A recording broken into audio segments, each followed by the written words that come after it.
श्री स्वामी समर्थ मार्गशीर्षच्या चौथ्या गुरुवारी आहे सफला एकादशी। तर उद्यापन कधी करावे, तसेच उपवास कधी सोडावा, तसेच पुरुष हे व्रत करत असतील तर काय करावे याबद्दल संपूर्ण माहिती आपण घेणार आहेत। तर मार्गशीर्ष गुरुवार तसेच सफला एकादशी ही दोन्हीही वेगवेगळी व्रत आहेत।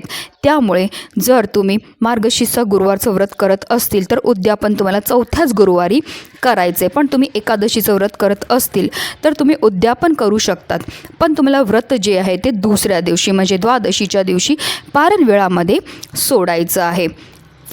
तुम्ही उद्यापनच्या दिवशी 5, 7, 11 सवाशिनींना किंवा कुमारिकांना घरी बोलवून त्यांचा मानपान हा करायचा। तसेच पुरुष हे व्रत करत असतील तर त्यांनी कुमारिकांना किंवा सवाशीन महिलांना हातावर हळदी कुंकू द्यायचं, त्यांना महालक्ष्मी स्वरूप मानायचं आणि त्यांची मनोभावे पूजा ही करायची आहे।